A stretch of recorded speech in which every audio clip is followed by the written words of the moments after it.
आप सभी भाई बहनों का आध्यात्मिक ज्ञानात्मक चैनल की ब्रह्म मुहूर्त ज्ञान उपदेश कक्षा में एक बार फिर स्वागत है। आज की वीडियो विशेष में हमने मनुष्य की जो त्रिगुणात्मक स्थितियां हैं, यानी कि वो तामसी है, राजसी है या सात्विक है, उसको 3 शरीरों के आधार पे और 3 शरीरों के साथ साथ आज हमने देखी स्थूल शरीर को आराम से, सूक्ष्म शरीर को एक नींद से और कारण शरीर को एक आनंददायक स्थिति से जोड़ा है। और सत्संग के अभाव में मनुष्य अज्ञानतावश संसारी 5 सुखों की प्राप्ति में ही सुख समझता है, आराम समझता है और इन सभी स्थितियों में ही मन की भी खुशी ढूंढता है। जबकि कारण शरीर के शुद्ध किए बिना आपको मैं आनंद की झलकें जीवन भर कभी भी मिलती नहीं। जब तक मनुष्य इन 3 गुणों के ज्ञान विज्ञान को और इन 3 गुणों के ज्ञान विज्ञान के साथ साथ अपने इन 3 शरीरों के संबंध को पहचानता नहीं है, क्योंकि शास्त्रों में जो 84 लाख प्रकार की योनियों का वर्णन आता है उनका संबंध स्थूल शरीर से है। आपका हमारा जो स्थूल शरीर माता के गर्भ में 9 माह में तैयार होता है, वो स्थूल शरीर की स्थितियां हैं। जबकि मायातीत की स्थिति को प्राप्त हुए बिना ये सूक्ष्म शरीर और कारण शरीर ये बदलते नहीं है। जैसे आपका हमारा देखिए हाथों में जो मोबाइल सेट गिर जाए, टूट जाए, किसी तरह से खराब हो जाए, तो नया हैंडसेट जो आपको हम बाजार से लेते हैं उसमें सिम कार्ड को पहले वाला ही हम डालते हैं। देखिए, उदाहरण को उतने अंश में ही आपने पकड़ना है कि शास्त्रों की जो एक गूढ़ रहस्य है वो आपको क्रमशः समझ में आते हैं। जब तक मनुष्य इन 3 शरीरों के संबंध को समझता नहीं है तो फिर उसका परमात्मा को पाने का एक लक्ष्य बन नहीं पाता। देखिए, मनुष्य जोनि कर्म जोनि है, साधना जोनि का अवसर है। साधना का अभिप्राय देखिए, परमात्मा को पाने के लिए जो योग की स्थितियां हैं, कर्म योग, ज्ञान योग, भक्ति योग की स्थितियां हैं, यानी कि स्थूल शरीर के रहते रहते यदि आप और हम कारण शरीर शुद्ध कर लेते हैं, अज्ञानता समाप्त कर देते हैं, तो स्थूल शरीर के मरते ही फिर नया भौतिक जगत में ये 84 लाख प्रकार की योनियों में जन्म मरण की स्थितियों से आपको में मुक्ति मिल जाती है। लेकिन इन सभी स्थितियों को ज्ञान पूर्वक जितना जितना आप समझते जाते हो उतना उतना परमात्मा के प्रति आपकी हमारी सम्मुखता बढ़ती है। और यदि परमात्मा के प्रति आपकी हमारी सम्मुखता बनती नहीं है, देखिए यूं तो शास्त्रों में कहा गया आत्मा परमात्मा का सजातीय संबंध है। आत्मा एक चेतन तत्व है, जबकि आपके हमारे ये जो तीनों शरीर हैं, स्थूल शरीर, सूक्ष्म शरीर और कारण शरीर, क्योंकि ये माया के बने हैं और माया अपने आप में ये जड़ है। जड़ में कभी भी अपने स्वयं की कोई इच्छा नहीं होती, उसमें कोई ज्ञान नहीं होता, उसमें कोई चेतनता नहीं होती। देखिए, आपके हमारे घरों में कितने ही यंत्र रखे हैं, आप यंत्रों की स्थितियों को इन माया के 3 गुणों से संबंध जोड़ सकते हो। अब इन 3 गुणों के स्वभाव को समझने के लिए आप घर में रखे हुए अलग अलग यंत्रों के स्वभाव को समझो। देखिए, फ्रिज का अलग स्वभाव है, वो पानी को ठंडा करता है। गीजर का अलग स्वभाव है, वो पानी को गर्म करता है। अब इनके स्वभाव जैसे जैसे यंत्रों के बने हुए हैं उनमें किसी भी प्रकार का कोई बदलाव नहीं आता। ठीक इसी तरह ये प्रकृति के 3 गुण नित्य कहे गए शास्त्रों में कि अक्सर हम एक शब्द पे बार बार चर्चाएं करते रहते हैं, और वो शब्द क्या है? सच्चिदानंद, सत्य चित आनंद।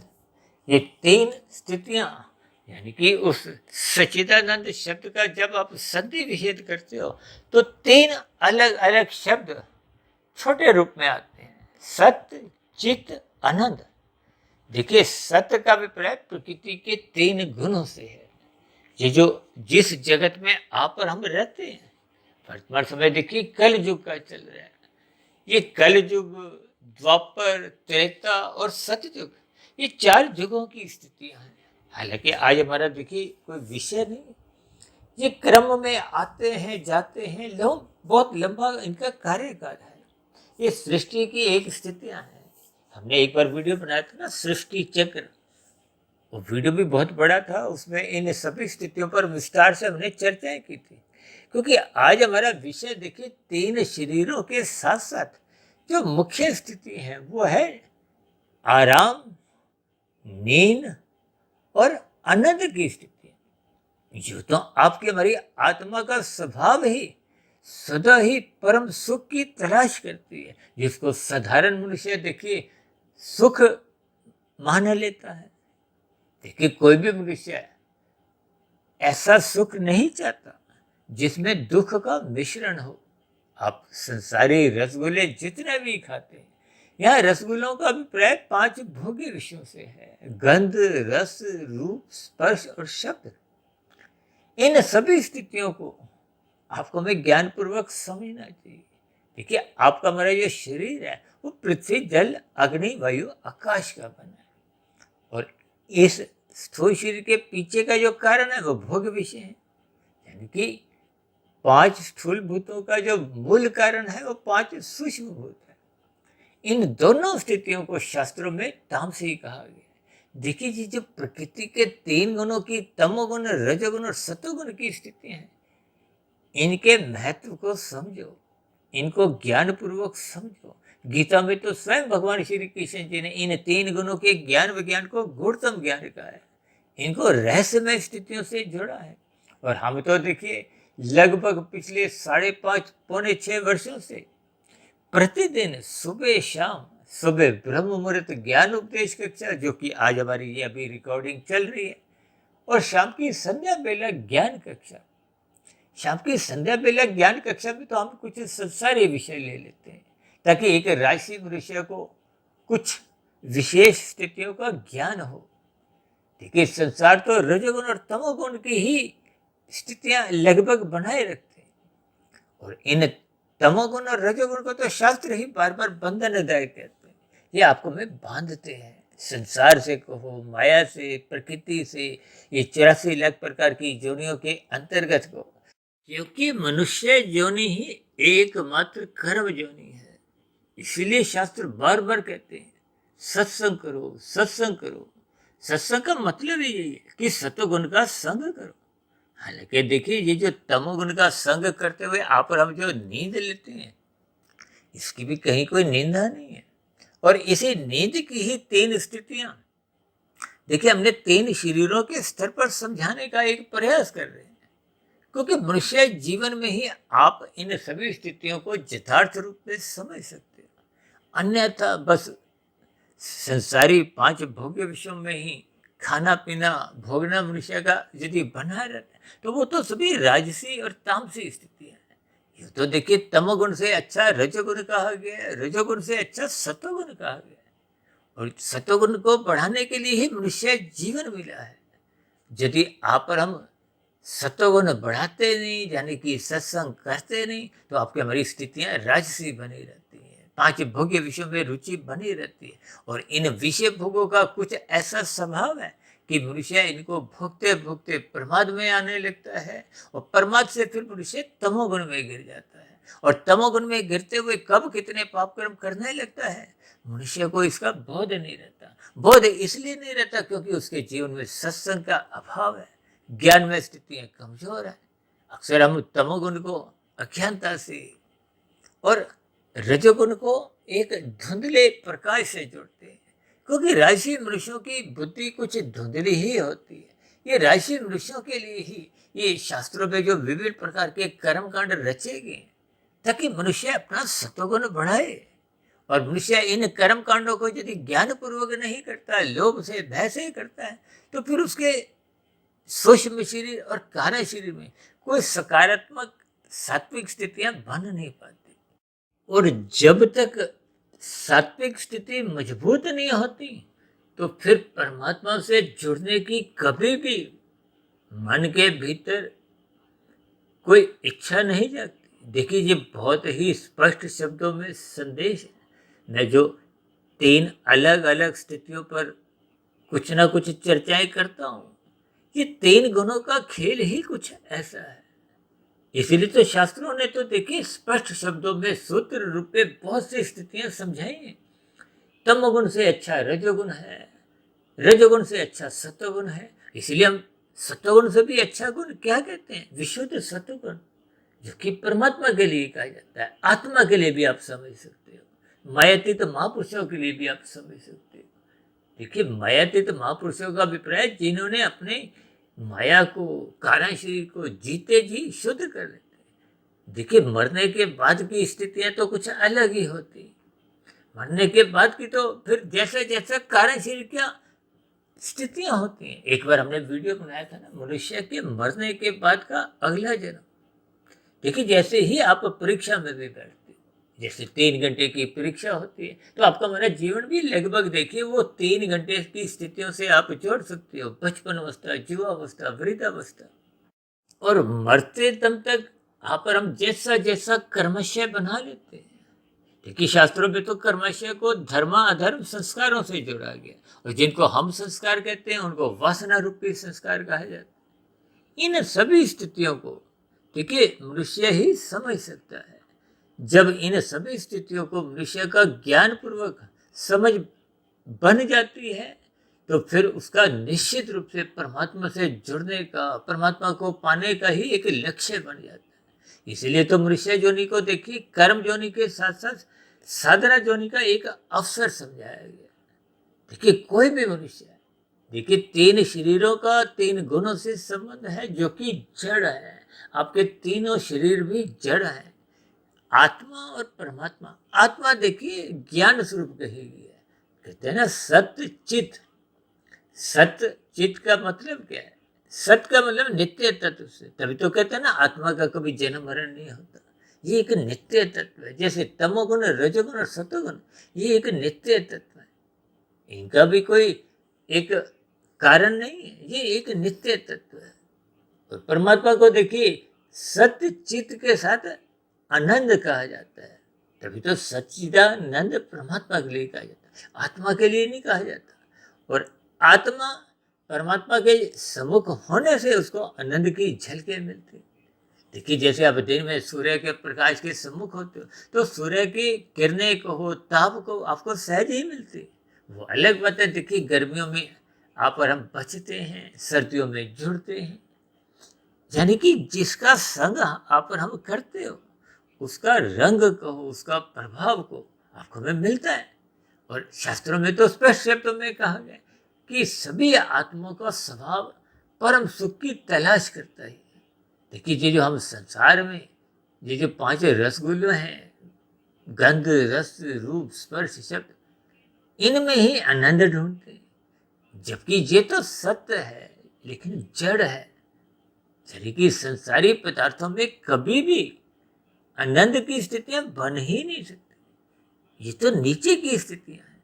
देखिए, आप और हम दूसरी कक्षा के विद्यार्थी हैं, परमात्मा एक तीसरी कक्षा के, यानी कि हमारे से ऊपर की स्थिति है।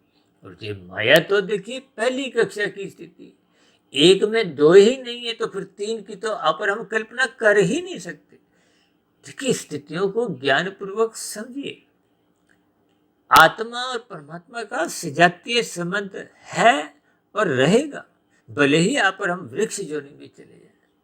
देखिए, वो तो कर्मों के आधार पे, मनुष्य के मरने के बाद की जो जो स्थितियां, वो तो बने हुए कर्माशय के आधार पर, संचित कर्मों में जैसी जैसी स्थितियां होती। और ये जो मनुष्य अपने जीवन में ये जो आराम, नींद और आनंद की स्थितियां हैं, जिसको हमने देखिए 3 शरीरों से जोड़ा है, क्योंकि मनुष्य अलग अलग स्वभाव रखता है। और स्वभाव का मतलब जिस गुण का आप संग करते हो, वैसा वैसा आपका हमारा स्वभाव बनता जाता है। अब कुछ मनुष्य देखिए राजसी होते हैं, उनको संसार को पाने का ही लक्ष्य होता है। और जो सात्विक मनुष्य होते हैं, उनकी सत्संग में रुचि होती है। वो गुरु के प्रवचनों को आदर पूर्वक सुनते हैं, शास्त्रों को स्वाध्याय करते हैं, ब्रह्म मुहूर्त में उठते हैं। ये जो हमने मनुष्य शब्द में जो 3 स्थितियां दर्शाई है, उसके नीचे ही हमने देखे 3 शरीरों की स्थितियां दर्शाई। अब 3 शरीरों का मतलब क्या है? स्थूल शरीर तो देखिए अभी हमने बताया ना, वो तामसी है। अब तामसी का मतलब क्या है? ये पृथ्वी जल अग्नि वायु आकाश का बना है। इसके पीछे का कारण 5 भौतिक विषय हैं। देखिए, इन सभी स्थितियों को ज्ञान पूर्वक समझिए। अब जैसे ही आप आराम करते हो, देखिए आराम तो आप दिन में भी करते हो, शाम को भी करते हो, रात को भी करते हो। जब आप थोड़ा थक जाते हो, देखिए स्थूल शरीर भी कार्य करता करता थक जाता है, तो ये आराम की स्थितियों का संबंध मैंने स्थूल शरीर से जोड़ा है। ये एक तामसी स्थिति है। देखिए, इनकी कोई वैसे निंदा नहीं है। जो हम बार बार कहते हैं तमोगुण की निंदा करो, शास्त्र तो कहते हैं ना, तमोगुण की निंदा करो, रजोगुण की उपेक्षा करो और सतोगुण की प्रशंसा करो। वो किन्हीं अलग भावार्थों में कहा जाता है। तमोगुण की निंदा का अभिप्राय, जैसे आप और हम कानून का पालन करें ताकि समाज में व्यवस्था बने, आपका भी हित हो, दूसरे का भी हित हो, इसी कर्तव्य पालन को हम धर्म से जोड़ते हैं। हम बार बार कहते हैं ना, धर्म का पालन करो। जैसे हम कहते हैं लाल बत्ती पे रुको, हरी बत्ती पे ही चलो, तो वो एक व्यवस्था है जिसके अंतर्गत आप भी सही समय पे मंजिल पे पहुंच जाते हो, अन्य वाहन चालक भी अपनी मंजिल पे पहुंच जाते हैं। ठीक इसी तरह समाज में भी आपके हमारी जो एक दूसरे से सहयोग की स्थितियां हैं, देखिए जो ब्राह्मण क्षत्रिय वैश्य शूद्र की जो स्थितियां समझाएगी, वो भी प्रकृति के 3 गुणों की स्थितियों के आधार पे ही समझाई जाती है। ब्राह्मण को सत्वगुण से जोड़ा जाता है, क्षत्रिय को एक सत्वगुण और रजोगुण से जोड़ा जाता है, और वैश्य को रजोगुण से जोड़ा जाता है, और कहीं कहीं देखिए तमोगुण से भी जोड़ दिया जाता है। जबकि एक शूद्र को तमोगुण से जोड़ा जाता है। देखिए, ये गुणों का कोई निंदा नहीं है। कहीं कहीं देखिए कुछ लोग ब्राह्मण को ऊंचा समझते हैं, उनके वो अलग स्थिति है, वो ज्ञान में स्थितियों के आधार पे ऊंचा समझते हैं। देखिए, जब आप और हम सत्वगुण में स्थित होते हैं तो आपकी हमारी ऊंची स्थिति होती है। जब आप रजोगुण में स्थित होते हैं तो सत्वगुण से निचली स्थिति मानी जाती है, लेकिन तमोगुण से ऊपर की स्थिति मानी जाती है। अब जब आप तमोगुण में स्थित होते हो तो आपकी हमारी स्थिति सबसे निचली मानी जाती है। इनके भी अलग अलग भावार्थ हैं। जब आप कानून का पालन नहीं करते तो आप तमोगुण में गिर जाते हो, दूसरों को पीड़ा देते हो, दूसरों का हिस्सा खाते हो। और शास्त्रों में तो स्पष्ट शब्दों में कहा गया, ये करो ये मत करो। जो करने की स्थिति है वो राशि स्थिति है। विधि विधान द्वारा विहित कर्म करो। जैसे हम कहते हैं ना, लाल बत्ती पे रुको, वो एक कानून का पालन करना है जिसमें आपका जीवन और दूसरों का जीवन। देखिए, समाज में भी जब ये व्यवस्था एक जिम्मेदारी कहो, कर्तव्य कहो, धर्म कहो, ये बनी रहती है तो समाज में कहीं भी कुछ एक द्वेष की स्थितियां, द्वंद्व की स्थितियां, ये जो लड़ाई झगड़े की स्थिति है, ये तमोगुण के कारण होती है। जब एक मनुष्य दूसरे का हिस्सा खाता है, देखिए जो लाल बत्ती पे नहीं रुकता, भागता है, तो वो दूसरे की हरी बत्ती खाता है। ठीक इसी तरह ये जो बिना कृत किए फल खाते हैं, देखिए शास्त्रों में तो कर्म फल सिद्धांत की स्थितियां समझाई गई हैं। कर्म पहले होता है, फल बाद में आता है। ये एक अटल सिद्धांत है, इसका कभी भी कोई किंतु परंतु खंडन नहीं होता। इसलिए तो हम देखिए बार बार पाप कर्मों को गैर जमानती वारंट से जोड़ते हैं। देखिए, यहाँ के किए गए कानून का उल्लंघन को विभिन्न प्रकार की स्थितियों में कभी कभी आप और हम बच भी जाते हैं। देखिए, ये बहुत ही सरल स्थितियां हैं। यहाँ मनुष्य कभी कभी बच जाता है विभिन्न अपूर्णताओं के कारण।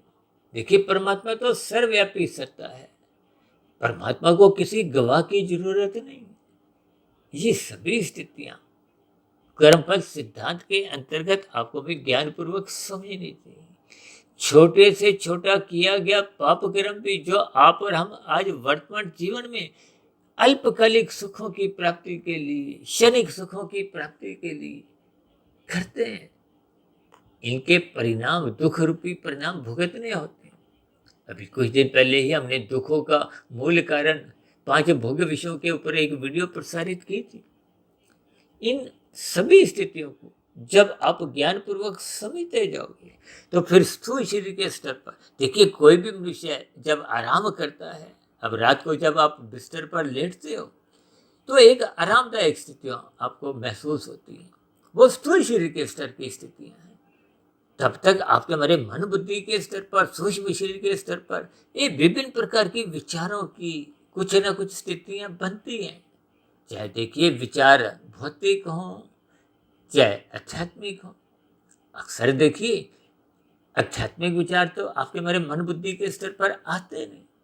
अक्सर हम 2 के 4, 4 के 40, ये जो दिन में राशि स्थितियां आपके हमारी लोभ की या संग्रह प्रति जगती रहती है, क्योंकि 5 भोग्य विषयों में रुचि है। 5 भोग्य विषयों में रुचि होने के कारण ही हम अधिक से अधिक धन कमाते हैं। उस धन कमाने ही आप और हम जब विभिन्न प्रकार की छल कपट ठगी अनीतिगत कार्य करते हैं, और ये जो छीना झपटी होती है ये तो तामसिक स्थिति है। अब कोई किसी का मोबाइल छीन के ले जा रहा है, आजकल तो देखिए डिजिटल अपराध होने आरंभ हो गए, और तो और देखिए आजकल चोरी डकैती से भी ऊपर की स्थितियां, घोटालेबाजी की स्थितियां आरंभ हो गई। तो इन सभी स्थितियों को आपको हमें ज्ञानपूर्वक समझना चाहिए। आपका हमारा क्रमशः इन सभी तामसिक स्थितियों में जिन कार्यों को कानून भी मना करता है, शास्त्र भी मना करता है, हालांकि कहीं कहीं देखिए कानून आपको मना नहीं करता। आज अंडा मांस खाने वालों को कोई कानून पकड़ता नहीं है, न्यायालय में कोई आपको पुलिस पकड़ के नहीं ले जाती, तो आपको हमें कोई सजा भी नहीं मिलती। लेकिन शास्त्र, क्योंकि कानून से भी ऊपर की स्थिति, शास्त्रों में अंडा मांस खाना मना किया गया, क्योंकि शास्त्रों में आपका हमारा जो एक भोजन है वो तो वनस्पति है। देखिए इन सभी स्थितियों को मैं इसलिए समझा रहा हूँ ताकि आपके हमारे जीवन में ये आराम, नींद और आनंद की स्थितियों में जो सर्वोच्च स्थिति है, क्योंकि सभी आत्माएं आनंद चाहती, ये आपका हमारा स्वभाव है। आप जो हम आराम करते हैं, आराम में भी आप आनंद ढूंढते हो, जबकि आराम में आपको में आनंद नहीं मिलता, क्योंकि आराम की स्थितियां तो देखिए बाहरी स्थूल शरीर के स्तर पर है। आप बढ़िया सा एक पलंग रख सकते हो, बढ़िया सा गद्दा रख सकते हो, वातानुकूलित कमरे में रह सकते हो। देखिए ये जो आजकल मंत्रियों के साथ या और भी बड़े बड़े जो औद्योगिक घराने अपने साथ सुरक्षा की स्थितियां लेकर चलते हैं, जिनको अक्सर देखिए Z+ की सिक्योरिटी का नाम दिया जाता है, तो ये सभी स्थितियां आपको हमें केवल स्थूल शरीर के स्तर पर कुछ आरामदायक स्थितियों का बोध करवा सकते हैं। लेकिन ये जो सूक्ष्म शरीर के स्तर की स्थितियां हैं, मन बुद्धि की स्थितियां हैं, जिनको आज हमने देखी नींद की स्थिति से जोड़ा है। देखिए मन बुद्धि के स्तर पर भय तो चाहे कोई प्रधानमंत्री हो, राष्ट्रपति हो, बड़े से बड़ा उद्योगपति हो, उनके भीतर भी बना रहता है। भले ही चारों तरफ उनकी Z+ की सुरक्षा कर्मचारी उनके साथ साथ चलते हो, देखिए वो केवल आपके हमारे स्थूल शरीर को एक बाहरी खतरे से बचा सकते हैं, लेकिन मानसिक स्थितियों को यानी भय को समाप्त कर नहीं सकते। देखिए ये जो आज हमने 3 शब्द चुने हैं, आराम, नींद और आनंद।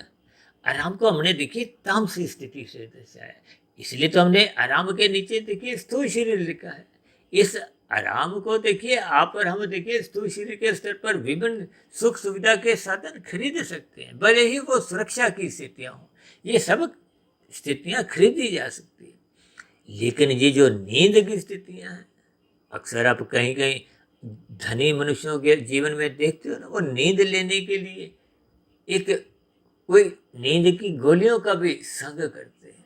हालांकि देखिए ये सभी स्थितियों को आपको मैं सूक्ष्म स्तर पर, आध्यात्मिक स्तर पर बात की गहराई को समझना चाहिए, क्योंकि आराम से अच्छी स्थिति नींद की है, और नींद से भी जो अच्छी स्थिति वो आनंद की है। और आनंद को भले ही हमने देखी कारण शरीर से जोड़ा है, लेकिन इस आनंद का जो एक संबंध है वो आत्मा से होता है। देखिए कारण शरीर जब शुद्ध हो जाता है, क्योंकि कारण शरीर की ही परछाई वो आत्मा पे पड़ती है, और आत्मा परमात्मा का सजातीय संबंध है। आत्मा जब 100% शुद्ध हो जाती है तो उसको आनंद की 100% झलकें मिलती हैं। और यदि आत्मा आवृत रहती है, आवृत का मतलब क्या है, ये राजसी और तामसी स्थितियों से, यानी कि जब जब आपके हमारे जीवन में ये रजोगुण और तमोगुण का अधिक संग होता है, देखिए रजोगुण का संग विषय भोगों की आसक्ति के कारण होता है, और विषय भोगों की आसक्ति ही मनुष्य को तमोगुण में गिराती है। ये तमोगुण और रजोगुण पास पास है, इसलिए हम देखिए अक्सर इनको पड़ोसी भी कह देते हैं। ये जो तमोगुण से अच्छा रजोगुण और रजोगुण से अच्छा सतोगुण अक्सर हम कहते रहते हैं, इसका अभिप्राय है। लेकिन जब आप छीन कर कोई प्रकृति के सुखों को भोगते हो तो वो तामसी स्थिति है, जैसे आप दूसरों की एक हरी बत्ती को चुराते हो। और ये जो झूठ छल कपट ठगी अनितिगत कार्य है, ये सब देखिए दूसरों के सुखों को चुराने की ही स्थितियां हैं। इनका आपको बाद में दंड मिलता है, क्योंकि ये एक ऋण की स्थिति है। और ऋण पे तो देखिए मूल ऋण भी चुकाना पड़ता है, उस पर ब्याज भी लगता है, दंड भी देना पड़ता है। देखिए इन सभी स्थितियों को कहीं ना कहीं आपको ज्ञानपूर्वक समझना चाहिए।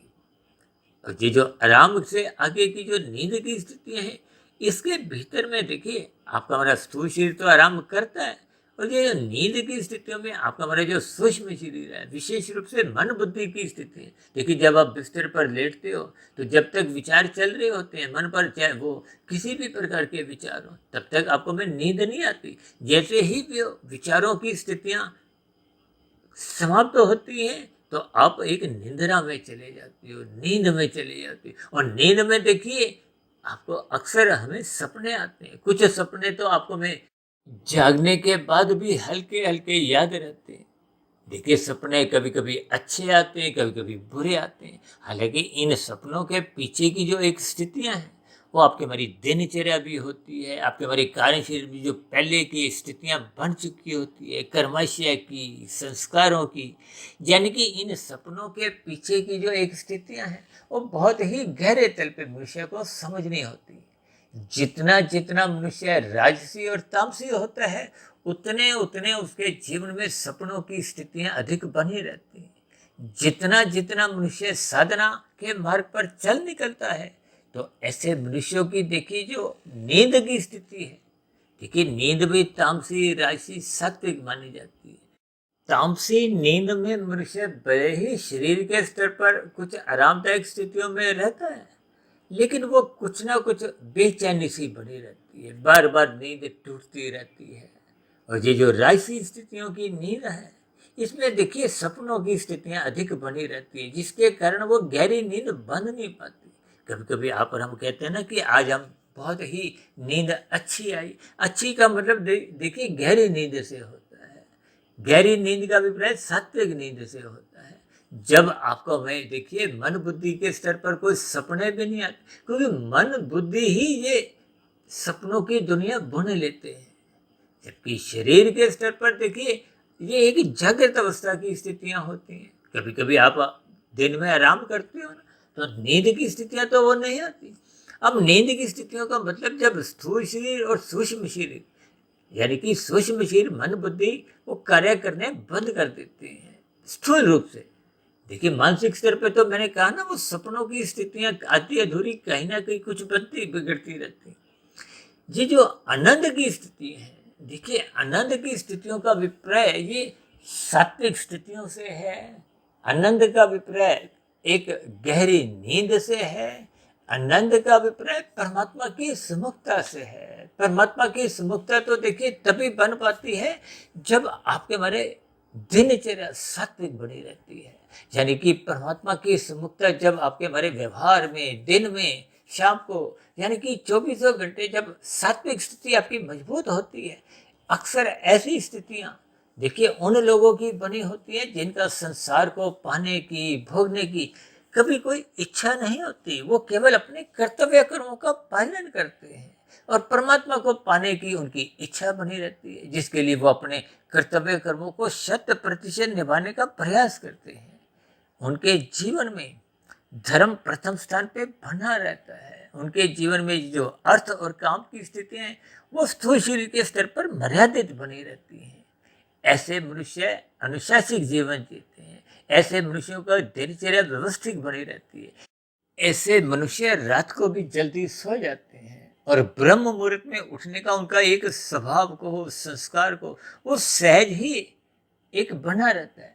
देखिए ये सभी स्थितियां बनाने में आपको हमें साधना करनी होती है। और ये साधना देखिए 1 जन्म, 2 जन्म, 4 जन्म, जितने भी जन्म लगे आपको हमें आरंभ करनी चाहिए।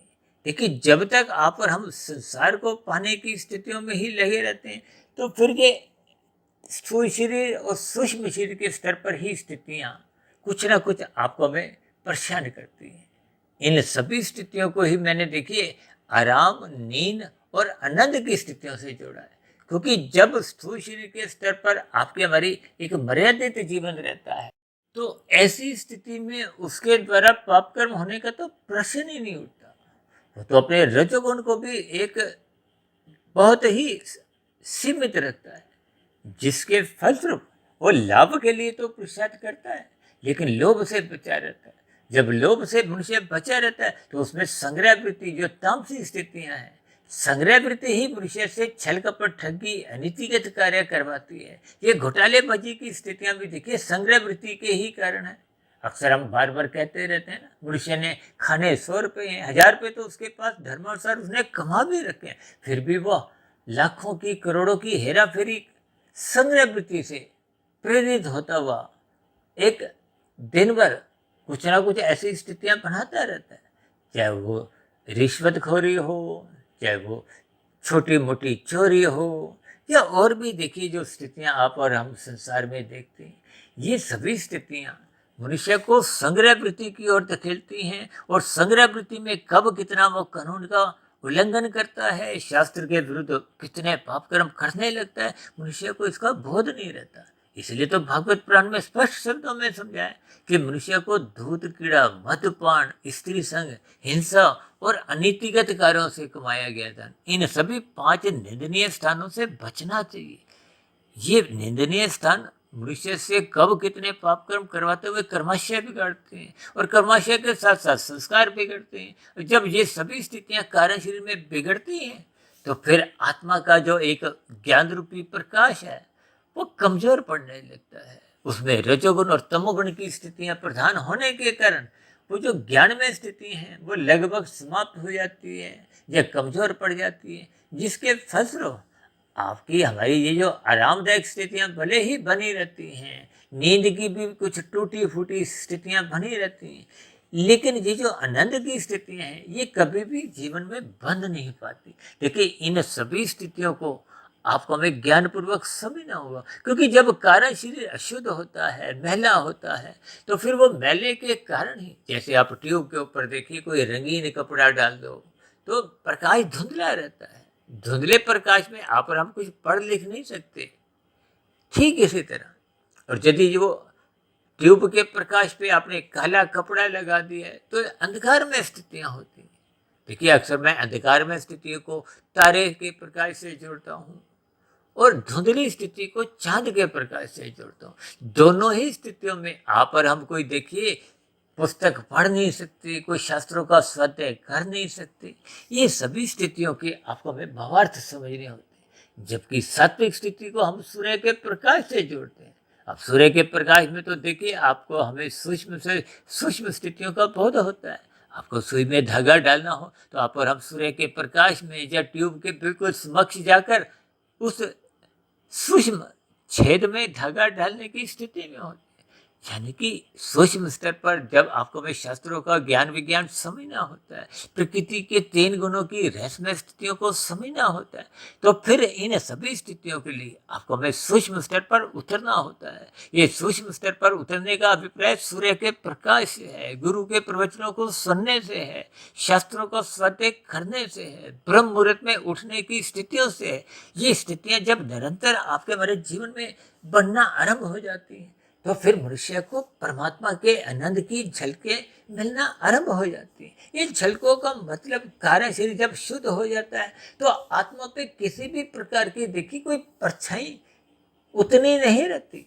तो फिर परमात्मा की वो सम्मुखता आत्मा की बनने लगती है। आत्मा की सम्मुखता जब बनने लगती है तो परमात्मा और आत्मा का तो पहले से ही सजातीय संबंध। उस संबंध में जो एक बाधा थी वो राशि और तामसिक स्थितियों की है। राशि स्थितियों के कारण ही मनुष्य तमोगुण में गिरता है। इसलिए हम सभी भाई बहनों को परमात्मा को पाने का लक्ष्य बनाना चाहिए। ये जो 4 पुरुषार्थ शास्त्रों में समझाए गए हैं, धर्म, अर्थ, काम, मोक्ष। देखिए, धर्म प्रथम स्थान पे रखने से ही आपका हमारा अर्थ और काम एक मर्यादित रहते हैं। हम तो बार बार यहाँ तक कहते रहते हैं कि धर्म की 4 दीवारी इतनी ऊंची बनाओ, इतनी मजबूत बनाओ कि ये अर्थ और काम उस धर्म की 4 दीवारी को लाद ना सके, कूद ना सके, तोड़ ना सके। इसका अभिप्राय क्या है कि आपका हमारा अर्थ और काम जब मर्यादित रहेंगे तो ये धर्म ही आपको धीरे धीरे उस परमात्मा की ओर ले जाता है, उस मायातीत लक्ष्य की प्राप्ति के लिए अग्रसर करता है, आध्यात्मिक उन्नति के दरवाजे खोलता है। देखिए, कर्म योग, ज्ञान योग, भक्ति योग, ये स्थितियां तो तभी बनती हैं जब मनुष्य सर्वप्रथम पाप कर्मों से बचता है, रजोगुण मर्यादित रखता है, परोपकार के कार्य आरंभिक स्तर पे सकाम भाव से करता है। फिर जैसे जैसे ज्ञान में स्थितियां कारण शरीर में टिकने लगती हैं, कारण शरीर एक सात्विक बनने लगता है, तो फिर उसके परोपकार के कार्यों में निष्कामता आने लगती है। कर्मों में निष्कामता आना ही कर्म योग की प्रथम स्थिति है। कर्म योग परिपक्व होने से ज्ञान योग की स्थितियां बनती हैं, और ज्ञान योग में परिपक्वता आने से भक्ति योग की स्थितियां बनती हैं। ये सभी योग की स्थितियां ही आपके हमारे जीवन की शुद्ध कमाई है। ये शुद्ध कमाई मनुष्य जीवन में ही आप और हम कर सकते हैं।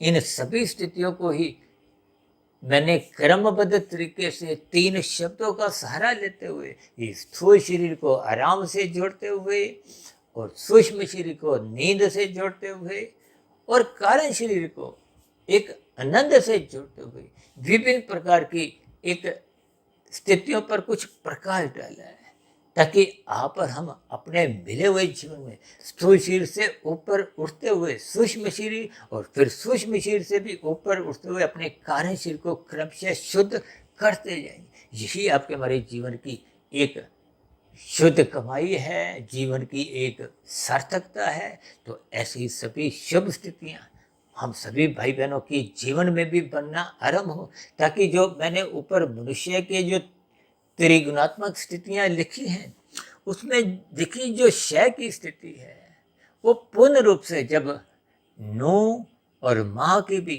वो सफेद रंग की बन जाती है, यानी कि आपकी हमारी सात्विक स्थिति बन जाती है। देखिए, इन सभी स्थितियों को आपको मैं ज्ञानपूर्वक समझते हुए इन सभी स्थितियों पर ईमानदारी से चिंतन करते हुए अपनी सात्विक स्थिति मजबूत करनी है, ताकि शुद्ध कमाई निरंतर आपके हमारे जीवन में होते रहे। इन्हीं शुभकामनाओं के साथ अब चर्चा विशेष को यहीं विराम देते हैं। शाम को फिर मिलते हैं संध्या बेला ज्ञान कक्षा में। तब तक आप अपने आध्यात्मिक मित्र सुधीर भाटिया फकीर को इजाजत दें। फिर भी आज की वीडियो संबंधित कोई बात आपको समझ नहीं आई हो, क्योंकि आज की वीडियो दिखने में तो बहुत ही सरल थी, लेकिन इसमें 3 गुणों की स्थितियों को, 3 शरीरों की स्थितियों को मैंने आराम, नींद और आनंद की स्थितियों से कुछ क्रमबद्ध तरीके से जोड़ने का प्रयास किया। देखिए, मैं भी आप भाई बहनों के समान एक मायाबद्ध की ही स्थिति में हूँ। फिर भी परमात्मा की प्रेरणा से, गुरुओं के आशीर्वाद से, ब्रह्म मुहूर्त समय विशेष में इन सभी सैद्धांतिक बातों पर मैं कुछ ना कुछ एक अपने विचार प्रकट करता हूँ, ताकि आपके हमारे जीवन में सात्विक स्थितियाँ सबकी ही मजबूत हों। तो इन्हीं शुभकामनाओं के साथ अब चर्चा विशेष को यहीं विराम देते हैं। फिर भी चर्चा संबंधित कोई बात आपको समझ नहीं आई हो, आपके मन में कोई प्रश्न उठ रहे हो, या मेरी कही गई बातों पर आपकी किसी प्रकार की कोई टिप्पणी हो, शिकायत हो, तो आपके प्रश्नों का, सुझावों का और शिकायतों का नीचे दिए गई कमेंट्स बॉक्स पर या प्रश्नोत्तर ज्ञान कक्षा में सदा ही स्वागत है। और इस चर्चा विशेष को ध्यानपूर्वक, धैर्यपूर्वक, गंभीरतापूर्वक सुनने के लिए आप सभी भाई बहनों का बहुत बहुत धन्यवाद।